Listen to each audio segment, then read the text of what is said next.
Welcome to the Grantfork United Church of Christ worship for the third Sunday after Epiphany. We are honored to have you join in this celebration of worship. I wish we could meet together, but I thank you for the ways you are helping slow the spread of germs during this pandemic. The Church Council is watching week by week for when enough restrictions in our region are lifted so we can meet in person again at a safer level. During these Sundays after Epiphany, we are shining the light of Christ on mental illness, a topic too often kept hidden in the shadows, so that we may help to heal the stigma associated with these conditions. Thanks to Claire Geiger for putting together our display of lights and lamps, and thanks to Lillian Diber for helping us to learn the hymn, I Am the Light of the World. Calendars and offering envelopes for this year are available to be picked up in the breezeway. While our congregational annual meeting is being postponed, we hope annual reports and audits for our church organizations will be completed this week. As I now light my altar candle, I invite you to light a candle where you are as well. Let us devote this time to an awareness of being in the presence of God.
Let us be called to worship through the words of a hymn written by Carolyn Winfrey Gillette.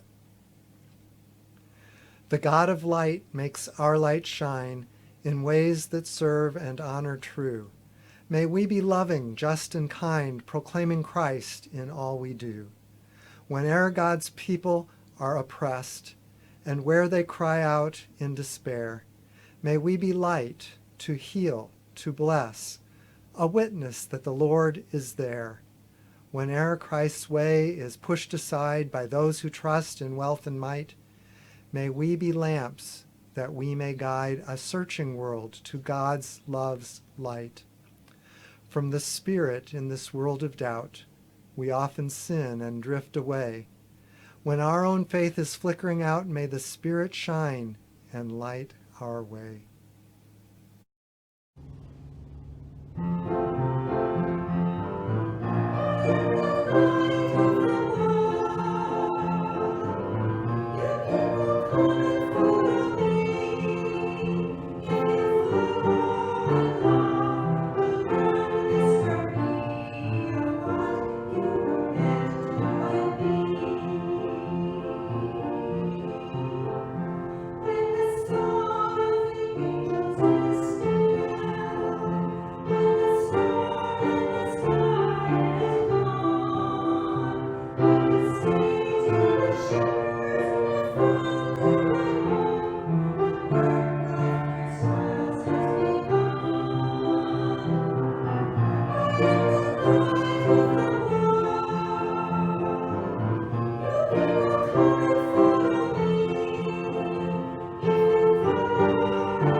Let us pray. Brilliant God, in calling us to discipleship, you have welcomed us and all our blessings and blemishes into communion with you. Now help us to see the light of your love shining around us and within us.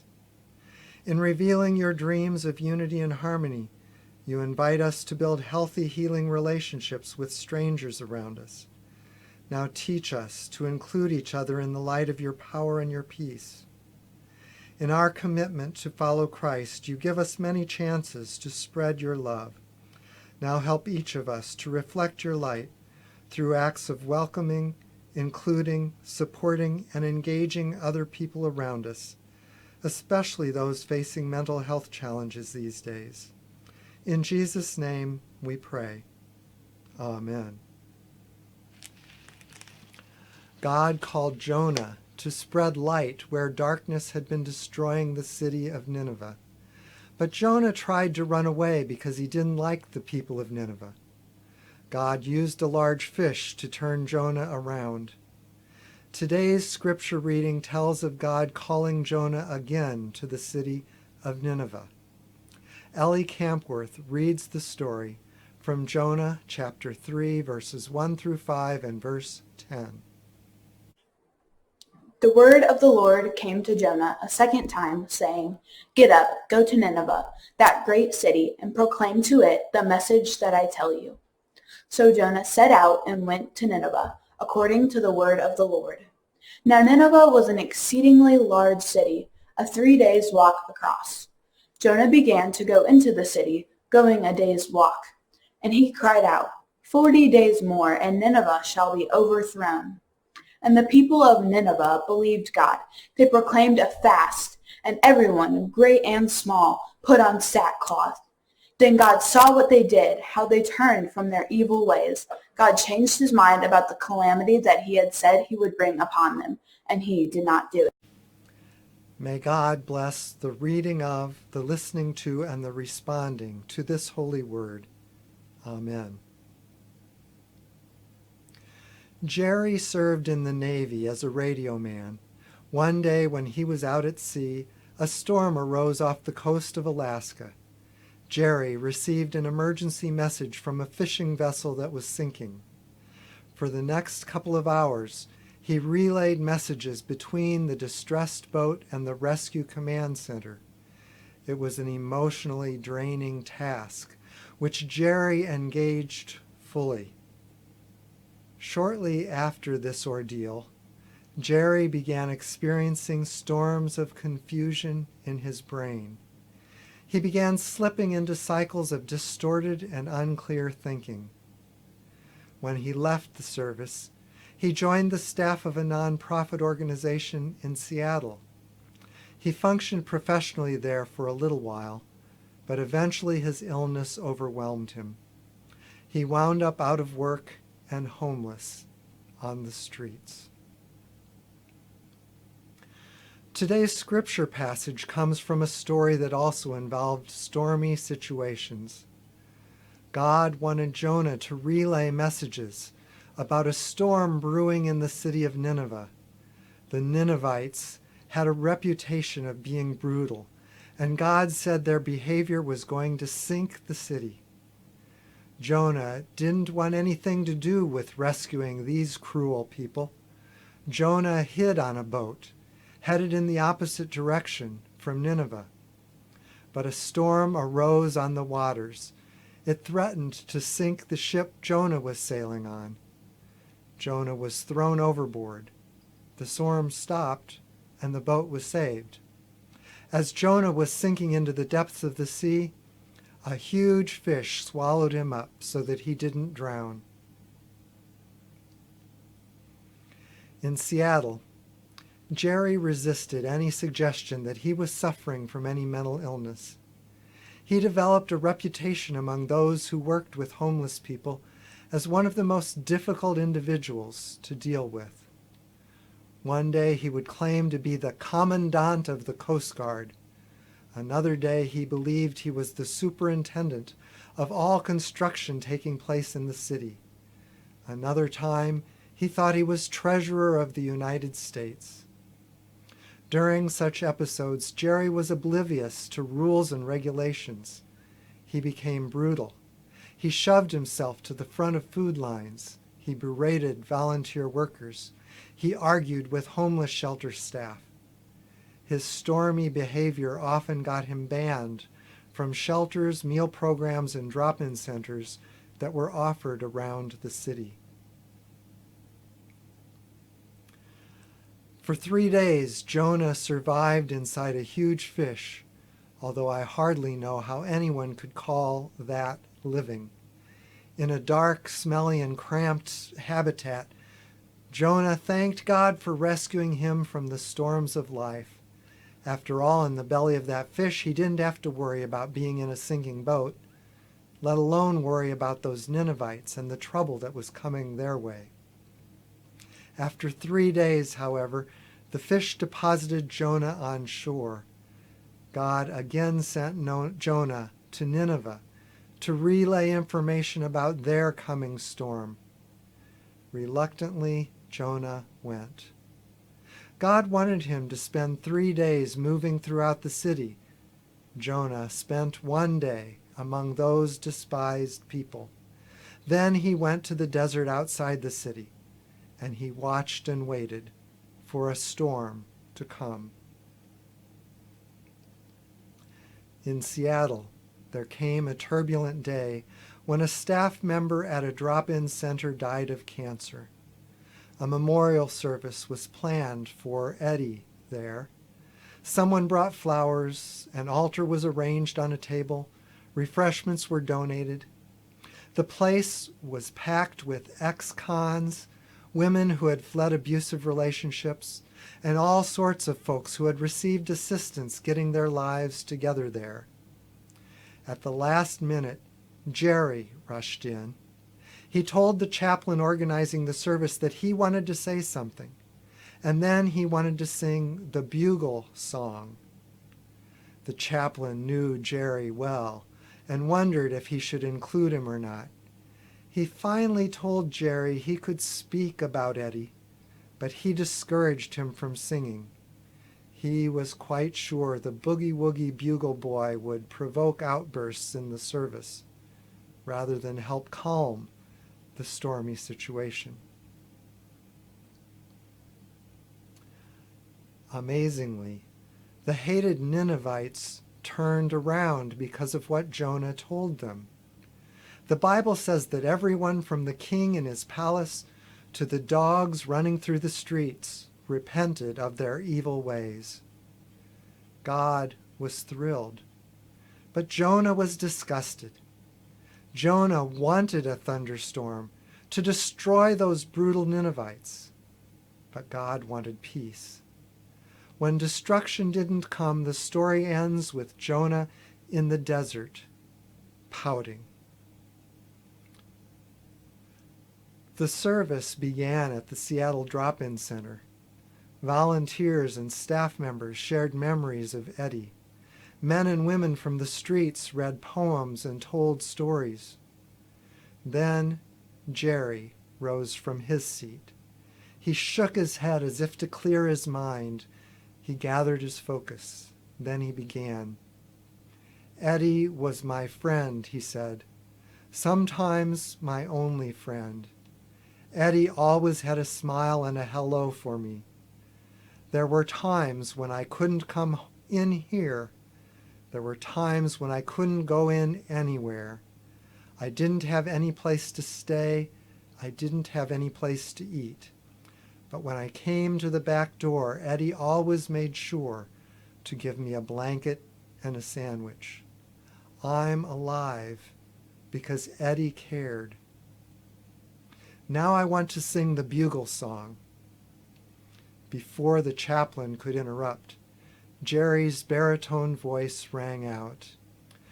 Day is done, gone the sun, from the hills, from the lakes, from the sky. Safely rest, all be well. God is nigh. Taps, the bugle song. The room was quiet as Jerry sat down. Jonah was upset because he wanted his special relationship with God to be exclusive. He wanted the bond with God to be available to a limited crowd. He wanted God's love to be poured out for good, honest, hard-working folks, people like him. But God sought to include the evil Ninevites in the same kind of relationship Jonah had. When they accepted it wholeheartedly, Jonah sulked. People with mental illnesses often lead stormy lives before they get the help they need. Part of the problem is the fear that people with mental illnesses are excluded from the blessings of God. When people like Jerry are undergoing severe illness, it is important to establish clear boundaries for acceptable and unacceptable behavior. But it is also important to find ways to show people they can still be included in communities of caring.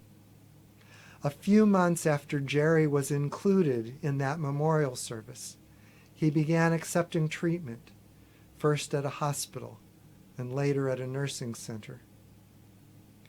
I believe the book of Jonah is a story meant to provoke laughter.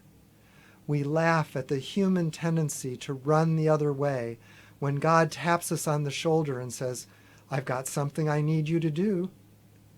We all do it sometimes.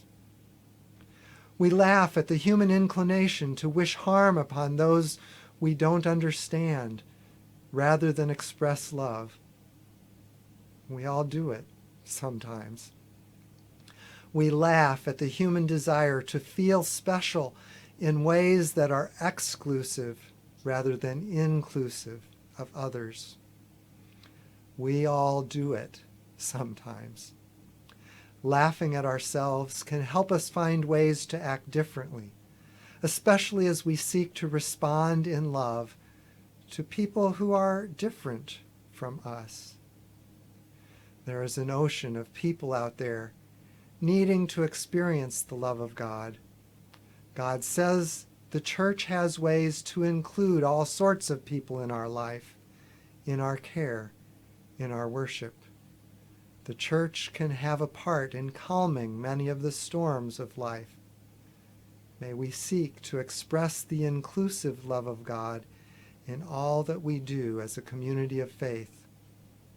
As we seek to shine a light on mental health challenges during these weeks, you are invited to join in reciting a brief version of our congregation's wise covenant. As a congregation, we pledge to create a welcoming environment for people with mental health challenges and their families. We pledge to include people with mental health challenges in the life, work, and leadership of our congregation. We pledge to be supportive of individuals and families with mental health challenges. We pledge to engage with other organizations that work at the intersection of mental health and faith, spirituality, and religion to advocate on behalf of individuals and families with mental health challenges. Amen.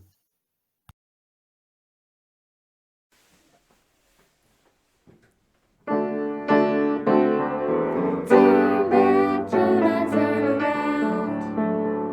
You're going the wrong way now. Turn back, Jonah, turn around. 'Cause God loves all people, so go tell those people that God loves all people now. God said, "Go to Nineveh, Jonah. Persuade my people there." And Jonah said, I'm not going. I'm sailing out of here. Turn back, Jonah, turn around. You're going the wrong way now. Turn back, Jonah, turn around. 'Cause God loves people, so go tell those people that God loves all people now. The sailor said, "Wake up, Jonah. Our boat's about to sink." Jonah said, yeah, it's all my fault, so throw me in the drink. Turn back, Jonah, turn around. You're going the wrong way now. Turn back, Jonah, turn around. 'Cause God loves all people, so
Thanks to Nora Kampwerth and Drew Grotefendt for singing today's anthem.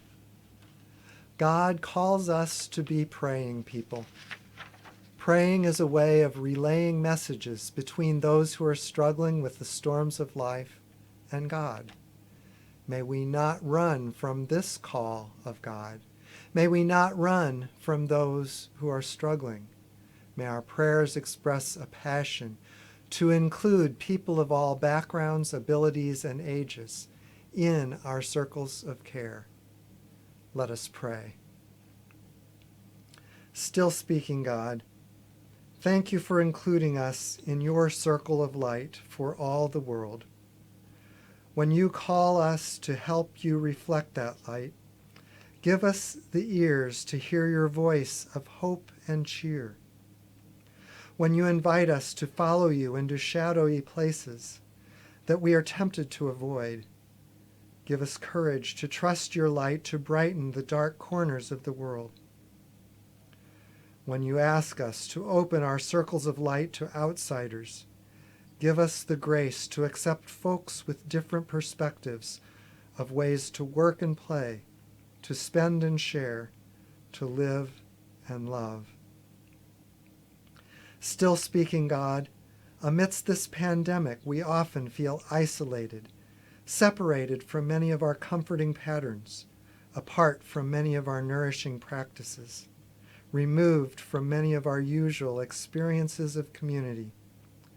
Help us hear your invitations to learn new patterns, practices, and experiences. Embolden us to try new ways to include one another in our daily lives. Soften our resistance to that which is unfamiliar and mysterious.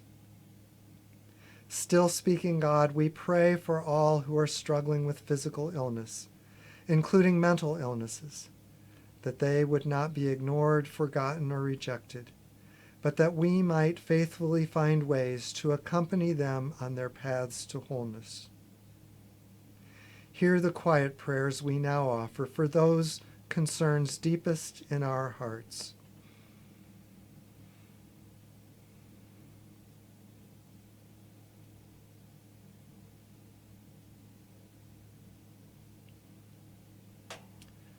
Still speaking God, thank you for the ministry of Jesus, who knows our hearts, affirms our humanness, and invites us to follow him, to beloved community in your eternal presence.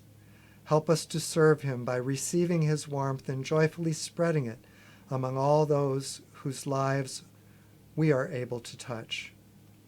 Renew our hearts as we now unite our voices with Christ's voice, to pray as we have been taught, saying, Our Father, who art in heaven, hallowed be thy name. Thy kingdom come, thy will be done, on earth as it is in heaven. Give us this day our daily bread, and forgive us our debts, as we forgive our debtors. And lead us not into temptation, but deliver us from evil. For thine is the kingdom, and the power, and the glory forever. Amen. Our offerings are a demonstration that we have felt God tap us on the shoulder. We have heard God invite us to relay a message of hope, and we are not running away. Thanks for your faithful commitments and offerings which help bring Christ's love to life and to light through the creating of an inclusive community of caring. Let us pray. Wondrous God, we pray that your light may shine through the gifts we offer, and that your peace may prevail for all people. We pray in Jesus' name. Amen.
God's light is not meant to be exclusive to those of us who are always kind, or those of us who are always strong, or those of us who are always active in communities of faith. God's light is meant to include those who might be grumpy, those who might be struggling with physical, emotional, or mental weakness, those who are not yet engaged in a life of discipleship. God's light is meant to be received and shared widely with the world. May the grace of our Lord Jesus Christ, the love of God, and the power of the Holy Spirit come to light in all of us. Amen.